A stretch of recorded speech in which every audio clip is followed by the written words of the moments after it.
그냥 생활비 도와준 건데요. 그냥 보태준 건데요.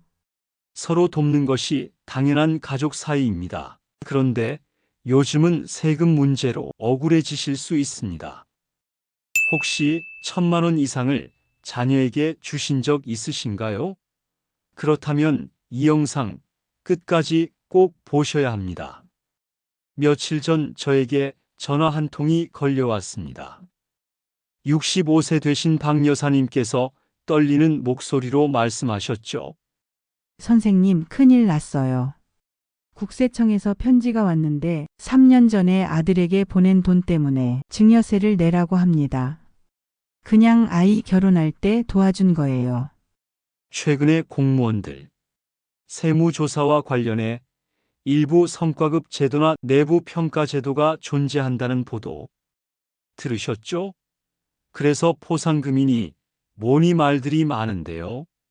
내가 지금까지 벌어놓은 돈으로 내가 내 자식에게 주겠다는데 이게 무슨 말이냐고 하면서 나라 꼴이 뭐냐고까지 하시는데 이제는 이게 정말 큰 문제가 될 수 있는 시대입니다. 그런데 이 방법을 알고 계시면 현금이든 자동이체든 증여세 부담을 대폭 줄이실 수 있습니다. 하지만 이 방법을 모르시면 몇 달 뒤 혹은 몇 년 뒤에 날아오는 세금 통지서를 받고 깜짝 놀랄 수 있으니까 영상 끝까지 확인하세요. 도대체 왜 이런 일이 발생한 걸까요? 최근 사이 국가 재정은 큰 어려움을 겪고 있습니다. 조세 수입이 부족하고 지출은 계속 늘어나면서 세수 부족이 90조 원에 이른다는 이야기까지 나왔습니다. 그 결과는 어디로 향했을까요? 바로 우리 같은 평범한 국민들에게로 왔습니다. 그 중에서도 가장 빠르게 손댈 수 있는 분야가 바로 세무조사였던 겁니다. 이런 일 요즘 정말 자주 일어납니다. 한숨이 나올 정도로 많은 분들이 비슷한 경험을 하고 계십니다.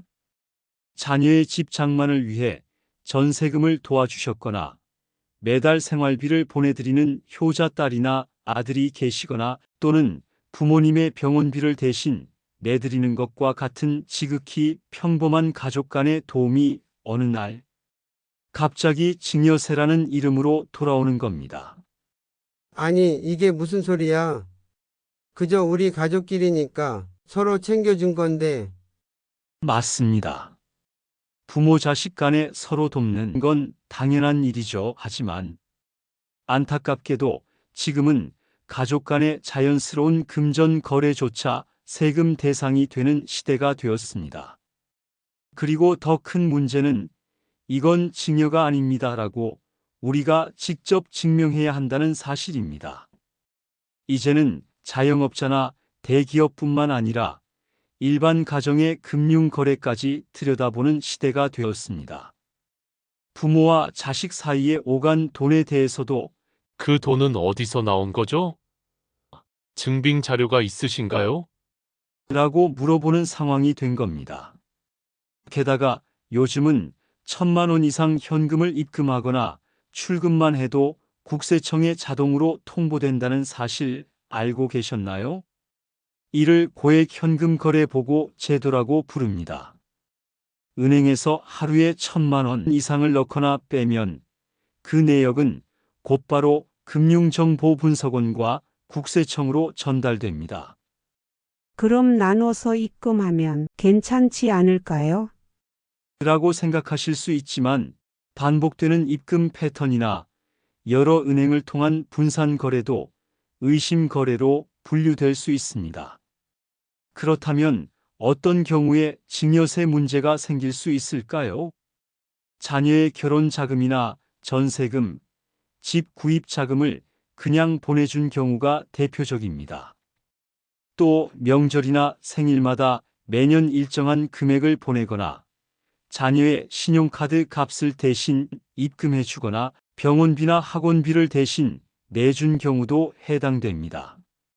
심지어 자녀가 부모님을 대신해 비용을 결제한 후 부모님이 나중에 그 돈을 보내준 경우도 문제가 될 수 있습니다.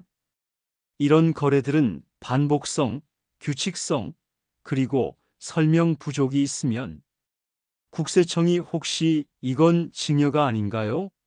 라고 의심할 수 있습니다. 그리고 이때 우리가 아닙니다. 이건 생활비입니다. 병원비입니다. 라는 증거를 제시하지 못하면 결국 증여세를 내야 할 수도 있는 것입니다. 물론 자녀에게 한두 번 보내는 일시적인 생활비나 병원비는 대부분 증여세 대상이 아닙니다. 하지만 금액이 크고 반복적으로 이루어지며 그 이유에 대한 설명이 부족하면 국세청의 오해를 살 수 있습니다. 그렇기에 앞으로 말씀드릴 기록 남기기가 무척 중요합니다.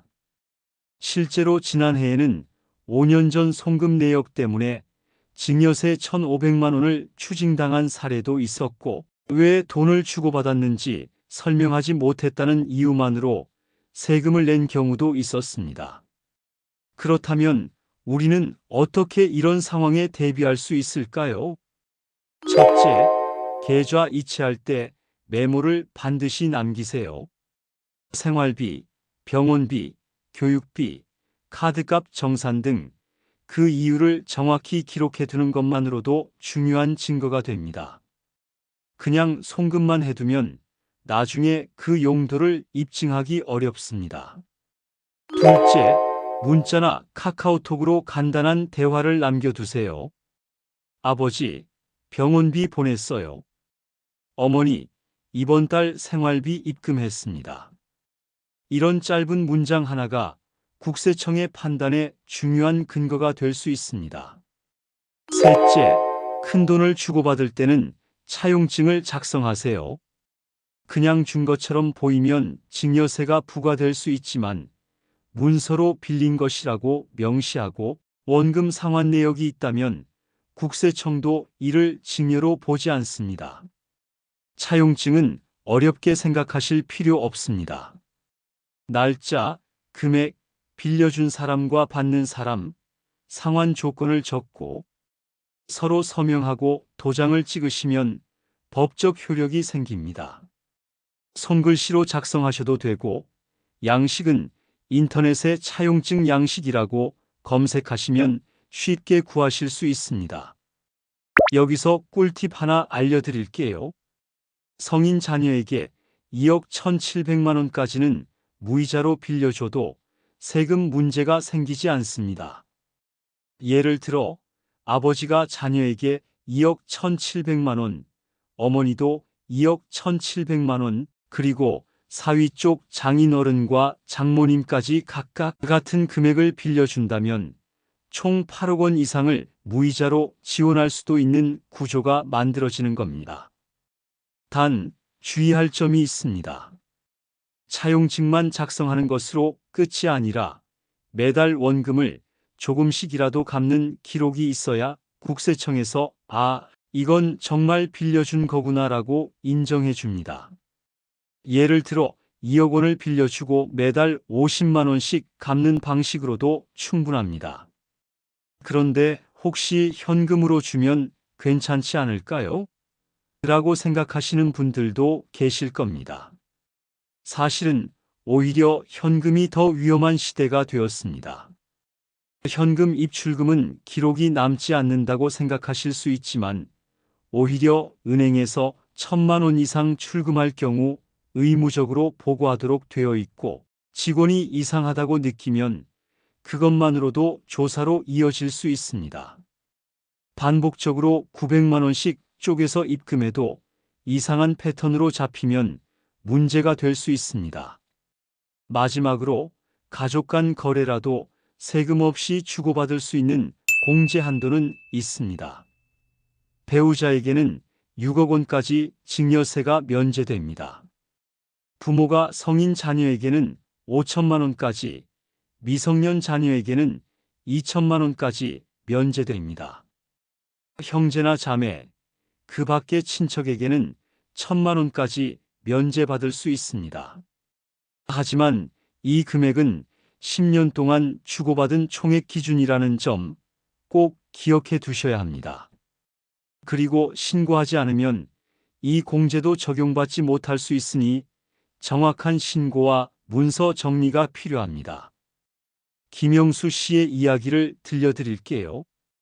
70세인 김영수 씨는 6년 동안 아들에게 매달 70만 원씩 생활비를 보내왔습니다. 별도로 기록을 남기지 않았고 계좌 이체 메모도 그냥 송금이라고만 했죠. 그러다 작년에 국세청에서 4천만 원 이상의 정기적 송금이 확인됩니다. 이는 증여로 보입니다라는 통지서를 받았습니다. 김 씨는 그냥 생활비인데 라고 항변했지만 그 용도를 증명할 자료가 없었기에 결국 증여세와 가산세까지 합쳐 500만 원 가까이 납부해야 했습니다. 이처럼 이제는 단순한 가족 간 금전 거래도 증여세 대상이냐 아니냐를 우리가 증명하지 못하면 세금을 물게 되는 시대입니다. 억울한 일을 당하지 않으시려면 지금부터라도 준비하셔야 합니다. 여러분께 꼭 기억해 주셨으면 하는 5가지 실천법을 알려드릴게요. 하나, 송금할 때 메모를 꼭 남기세요. 둘, 문자나 카카오톡으로 대화 내용을 보관하세요. 셋, 큰 금액은 차용증을 작성하세요. 넷, 원금 상환 기록을 남기세요. 다섯, 현금보다는 계좌를 사용하세요. 이미경 씨의 사례는 이런 준비가 얼마나 중요한지 보여줍니다. 68살 이미경 씨는 딸의 집 마련을 위해 1억 원을 지원해 주기로 했습니다. 하지만 증여세 걱정에 딸과 함께 간단한 차용증을 작성했고 매달 30만 원씩 상환받는 계획을 세웠죠. 송금할 때는 항상 집 보증금 대출금이라고 메모했고 카카오톡으로도 엄마, 이번 달 대출금 30만 원 보냈어요 라는 대화를 남겼습니다. 2년 후 국세청에서 자금 출처에 대한 문의가 왔을 때 이 씨는 모든 증빙을 제출할 수 있었고 추가 세금 없이 사안이 마무리되었습니다. 이런 사례들을 보면 돈을 버는 것도 중요하지만 내 돈을 지키는 법을 아는 것이 훨씬 더 중요하다는 걸 알 수 있습니다. 특히 우리 세대는 자녀들을 도와주고 싶은 마음이 크지만 그 과정에서 세금 때문에 손해를 보지 않도록 조심해야 합니다. 혹시 지금 자녀에게 정기적으로 돈을 지원하고 계신 분이나 큰 금액을 주고받은 적이 있으신 분들은 국세청 고객센터로 전화하셔서 상담을 받아보시는 것도 좋습니다. 전화번호는 126번입니다. 또는 가까운 세무서에 방문하셔서 세무사 무료 상담센터를 이용하셔도 됩니다. 작은 준비가 나중에 큰 세금 문제를 막아줄 수 있습니다. 장보경 할머니의 이야기로 마무리해 볼게요. 75세인 장 할머니는 손주가 대학에 입학하자 학비를 도와주기로 했습니다. 하지만 먼저 동네 세무사를 찾아가 조언을 구했죠. 세무사는 학자금은 증여세 대상이 될 수 있지만 학교에 직접 납부하면 교육비로 인정받을 가능성이 높다고 조언했습니다. 장 할머니는 그 조언대로 손주의 계좌로 송금하는 대신 대학 등록금 계좌에 직접 입금했고 송금 메모에 김정빈 2학년 1학기 등록금이라고 남겼습니다. 덕분에 세금 문제 없이 손주의 학업을 지원할 수 있었습니다. 세금 문제는 복잡하고 어렵게 느껴질 수 있습니다. 하지만 간단한 준비와 기록 습관만으로도 많은 문제를 예방할 수 있습니다. 여러분의 소중한 돈이 세금으로 새나가지 않도록 오늘 알려드린 방법들을 꼭 실천해 보시기 바랍니다. 우리는 자녀와 부모님을 위해 평생 아껴온 돈을 소중히 지켜야 합니다.